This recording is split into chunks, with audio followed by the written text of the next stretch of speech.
Details చూద్దాం. BJP రాష్ట్ర నాయకులు కంది శ్రీనివాస్ రెడ్డి చేపడుతున్న బస్తీ బాటకు అనూహ్య స్పందన కనిపిస్తోంది. ఆదిలాబాద్ పట్టణంలోని కాలనీలలో గడప గడపకు వెళ్లి ప్రజల సమస్యలను అడిగి తెలుసుకుంటున్న కంది శ్రీనివాస్ రెడ్డిని జనం మెచ్చుకుంటున్నారు. ప్రజా సమస్యల పట్ల స్పందించే గుణమున్న కంది శ్రీనివాస్ రెడ్డి ఎమ్మెల్యే అయితే బాగుంటుందని, తమ కష్టాలు తీరుతాయని ప్రజలు ముక్త కంఠంతో నినదిస్తున్నారు.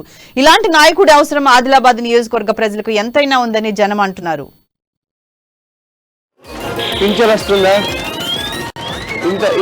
ఇప్పుడు ఈ ఇల్లు మీకు మీ సొంతంతో కట్టుకున్నది.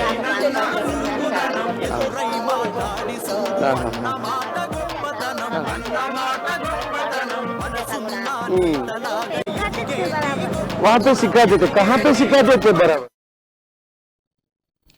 ఆదిలాబాద్ పట్టణంలోని 15వ వార్డు భగత్ సింగ్ నగర్ లో గడప గడపకు తిరిగిన కంది శ్రీనివాస్ రెడ్డితో కాలనీ వాసులు తమ కష్టాలు చెప్పుకుంటూ స్థానిక MLA Jogu Ramanna, municipal chairman Jogu ప్రేమేంద్రపై మండిపడుతున్నారు. వారికి తమ కష్టాలు ఇబ్బందులు పట్టవాన్ని ప్రశ్నిస్తున్నారు. వారి సమస్యలపై స్పందించిన కంది శ్రీనివాస్ రెడ్డి తమ ప్రభుత్వం వస్తే అందరి కష్టాలు తీరుతాయన్నారు. మంచి రోజులు ముందున్నాయని, పేదలను గాలి కొదిలేసిన జోగు రామన్నను వచ్చే ఎన్నికల్లో ఓడించాలని పిలుపునిచ్చారు. కాలనీలో కనీస మౌలిక సదుపాయాలు లేక ప్రజలు ఇబ్బందులు పడుతున్నారని, ఇదేనా నువ్వు 4,000 కోట్లతో చేసిన అభివృద్ధి అని జోగు రామన్నను సూటిగా ప్రశ్నించారు. అభివృద్ధి కోసం కేటాయించిన నిధులు ఆయన మింగారని ఆరోపించారు. ప్రజలను మోసం చేస్తున్న జోగు రామన్నకు ప్రజలే తగిన బుద్ధి చెప్తారని అన్నారు.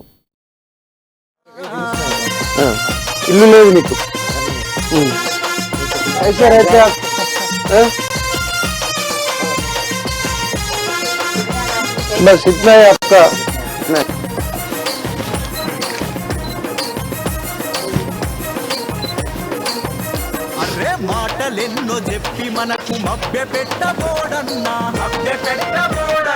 ఆశలెన్నో చూపి మనల మాయ చేసి పోడన్నా,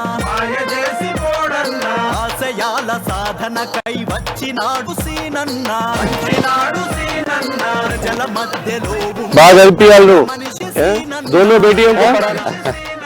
మీ ఆటలు సాగబోవు పింకు కారు సారు మాదిల